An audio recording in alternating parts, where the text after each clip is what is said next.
आज हम बात करेंगे एनपीएस की फुल डिटेल, पूरी जानकारी देंगे एनपीएस की, कब लागू हुई और क्या बदलाव हुए, टोटल जानकारी, क्या फायदे हैं क्या नुकसान है, ओपीएस बढ़िया थी या एनपीएस बढ़िया थी। बने रहिए मेरे चैनल में राज फाइनेंस प्रथम पाठशाला। आप सभी का स्वागत करता हूं। वीडियो पसंद है लाइक एंड शेयर करना।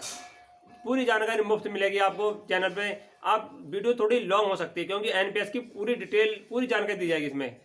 शुरू से लेकर आखिर तक आप मेरे साथ बने रहिए। हम बात करते हैं शुरू से, एनपीएस कब से लागू हुआ और किस किसके लागू हुआ। पूरी 2004 से लेकर 1 जनवरी 2004 से लेकर और आज 6 मार्च और ये 2023 तक पूरी जानकारी देंगे। इसी बीच में क्या क्या बदलाव हुए हैं और क्या फायदे क्या नुकसान है। हम बात करते हैं 2004 में। ओल्ड पेंशन को बंद कर एनपीएस को 2004 1 जनवरी में केंद्र सरकार ने लागू कर दिया गया था। ओल्ड पेंशन को बंद कर दिया गया था कि देश पे बोझ पड़ रहा है। इसके बाद एनपीएस को केवल राज्य कर्मचारी, केंद्र कर्मचारी थे 2004 में, उनके लिए लागू करा गया था एनपीएस को। इसलिए मध्य ध्यान रखकर लागू करा गया था कि एनपीएस में बुढ़ापे का सारा जो कर्मचारियों ने बुढ़ापे में पेंशन के रूप में कुछ ना कुछ मिलता रहे।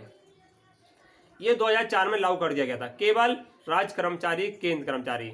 और उस समय भी शेयर मार्केट पे हिसाब था। उस समय क्या था 2004 में ये था 2004 में क्या था, 10% जो कर्मचारी उसका कंट्रीब्यूशन करता था और 10% जो राज्य सरकार, केंद्र सरकार थी वो इसमें अपना हिस्सा देती थी।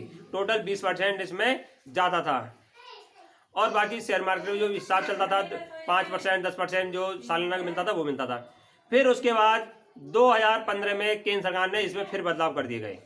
क्या बदलाव हुए 2015 में? अब ये उस समय तो केवल सरकारी कर्मचारी के लिए थी। अब 2015 में प्राइवेट सेक्टर के लिए भी इस एनपीएस को खोल दिया गया है। केंद्र सरकार ने प्राइवेट सेक्टर के लिए इसे 2004 से 15 तक नहीं खोला था, 2015 से प्राइवेट सेक्टर खोल दिया। जो कोई भारत का नागरिक अपना प्राइवेट काम करता है, कोई सरकारी सर्विस में नहीं है, वो भी इसमें अपना खाता खुलवा सकता है। वो भी इसमें खाता खुलवा सकता है, प्राइवेट कर्मचारी भी। उसके लिए क्या होगा, जो पैसा डालेगा वो ही उसे मिलेगा। उसके बाद कोई सरकार उसमें पैसा प्राइवेट कर्मचारी के लिए नहीं डालेगी। ये हो गया प्राइवेट कर्मचारी और सरकारी कर्मचारी कब कब इसमें खाता खुले गए थे। और खाता इसमें कैसे खुल सकता है इसके लिए बात बता देते हैं। कोई प्राइवेट कर्मचारी अपने नज़दीकी बैंक में जाकर एनपीएस या डाकखाने में जाकर एनपीएस का खाता अपने खुलवा सकता है। नज़दीकी बैंक में जाकर केवल आधार कार्ड, पैन कार्ड ले जाना है उसे और कुछ नहीं। तो इसमें अपना खाता खुलवा सकता है प्राइवेट कर्मचारी। और सरकारी कर्मचारी खाता खुलवाने के लिए जिस विभाग में सरकारी कर्मचारी नियुक्त है उस विभाग ही अपने खाता खोल रहे हैं उसे। उसमें भी आधार कार्ड, पैन कार्ड लिया जा रहा है उनका। वो उनका विभाग वाला फार्म जमा करेगा और वो उसमें खुलवा सकता है। प्राइवेट कर्मचारी ऑनलाइन और ऑफलाइन, या तो अपने नज़दीक बैंक में जाकर इसमें खाता खुलवा सकते हैं या गूगल पे ऑनलाइन भी अपना खाता वो खुलवा सकते हैं प्राइवेट कर्मचारी। ये तो हो गई खाता कैसे खुलेगा। थोड़ा इसमें टैक्स बेनिफिट के लिए बात कर लेते हैं। बेनिफिट बाद में बात करेंगे। चलो पहले इसमें बदलाव 2015 में हुए। फिर बदलाव क्या हुआ इसमें, उस समय क्या था, इसमें पैसा निकालना बिल्कुल बंद था। 2015 तक इसमें पैसा निकालना बिल्कुल बंद हो गया था। चाहे कोई मजबूरी हो या कुछ हो, पैसा नहीं निकाल सकते। जब कोरोना काल आया 2018-19 में, तो उस समय केंद्र सरकार ने 19 में जो बदलाव कर दिए गए। अब कर्मचारी इसमें ऑनलाइन जाकर, चाहे प्राइवेट कर्मचारी हो या सरकारी हो, ऑनलाइन जाकर इसमें अपना पैसा निकाल सकता है। अपनी एक ऑनलाइन फार्म भरा जाता था, उसमें बताता है कि ये मुझे कंडीशन है, बीमार है या शादी ब्याह है। इसमें पैसा अपना जो जमा पैसा उसका कितना पैसा निकलता था एनपीएस में, 25%। जो कर्मचारी या प्राइवेट कर्मचारी या प्राइवेट बिजनेसमैन है उसका जो 25% जो पैसा जमा है वो इसमें से ऑनलाइन निकाल सकता था 2021 तक। 2021 तक अपना 25% पैसा निकाल सकता है। कितने बार 25% पैसा निकाल सकते हैं? 60 साल तक की आयु तक। अगर आपकी आयु 60 साल तक नहीं होगी उस समय तक आप 3 बार 25% पैसा निकाल सकते हैं। पहले 25% निकाल लिया, फिर 25%, फिर 25% जो बचा हुआ है। और वो भी 5 साल के गैप पे। 5 साल गैप के बाद फिर 25%, 5 साल के गैप पर 25%। ये नियम 2021 तक लागू हुआ था, 21 में भी, 18 में, 19 में भी लागू था, 23 में आकर कुछ इसमें बदलाव कर दिए गए। 23 में आकर ये आहरण राशि बिल्कुल निकालना बंद कर दी। जो कर्मचारी, केंद्र कर्मचारी, राज्य कर्मचारी, उनके लिए नियम बदल दिए गए। अब वो ऑनलाइन अपना पैसा नहीं निकाल सकते थे। ये तो बदलाव बता रहा हूँ, इसमें क्या क्या एनपीएस बदलाव हुए हैं। उनके लिए आहरण राशि बंद कर दी है। अगर वो पैसा निकालेंगे तो अपने अधिकारी के पास जाएंगे, एप्लीकेशन फॉरवर्ड कराएंगे, तब ऑफलाइन उनका पैसा निकलेगा स्वीकृति होने के बाद। प्राइवेट कर्मचारी है, उनका पैसा ऑनलाइन जो पैसा निकलता था कोरोना काल में, वैसे ही अब है। वो भी अपना 25% पैसा 5-5 साल के गैप पे निकाल सकते हैं। केंद्र राज्य कर्मचारी के लिए बंद कर दिया।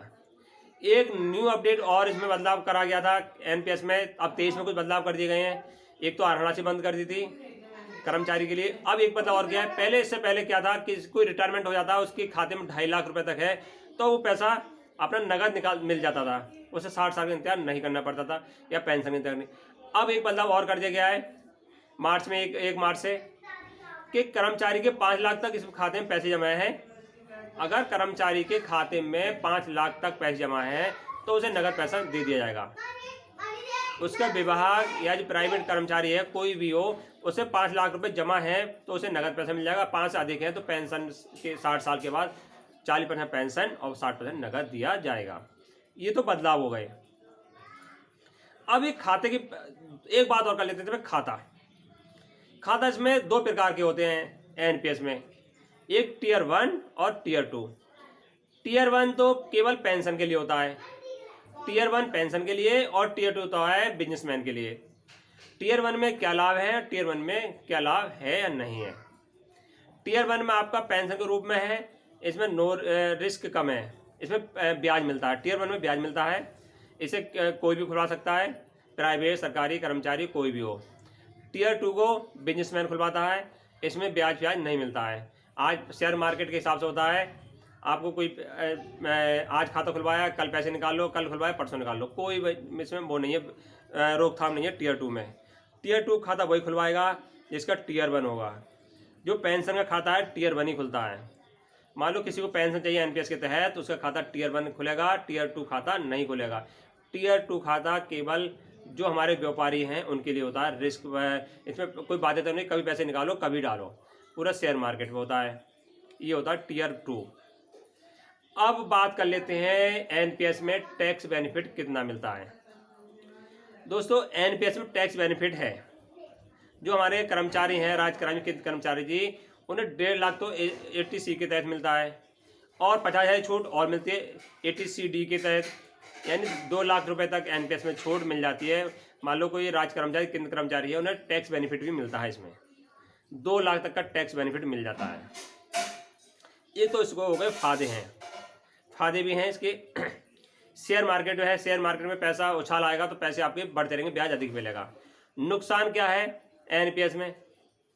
नुकसान केवल यही है कि शेयर मार्केट पे पूरा एनपीएस क्या है, पूरा शेयर मार्केट, शेयर अप हो जाएंगे तो जो खाता धारक हैं इनका पैसे में ब्याज अधिक मिलेगा। अगर शेयर डाउन हो गए, इस समय अडानी के शेयर डाउन चल रहे हैं, तो शेयर मार्केट में डूबा हुआ चल रहा है, तो उसमें पैसा इस समय कम मिलेगा, एनपीएस में ब्याज दर कम मिल रही है। ये इसके घाटे हैं। ओल्ड पेंशन के तो फायदे थे, ओल्ड पेंशन में कोई नो रिस्क था, इसमें पेंशन में रिस्क वाली पेंशन में ये नुकसान है, इसमें पेंशन रिस्क है। एनपीएस में रिस्क वाली पेंशन है, पूरी टोटल शेयर मार्केट में है ना। मान लो एनपीएस में सरकारी कर्मचारी ने खाता खुलवा लिया, ना उसे कोई डीए का लाभ मिलेगा, ना महंगाई का लाभ मिलेगा, कोई लाभ इसे नहीं मिलेगा। ये नुकसान है इसमें एनपीएस में, ये तो नुकसान है। ओल्ड पेंशन स्कीम में फायदा था। वीडियो थोड़ी लंबी थी और पसंद आया तो लाइक एंड शेयर करें। जय हिंद, जय भारत।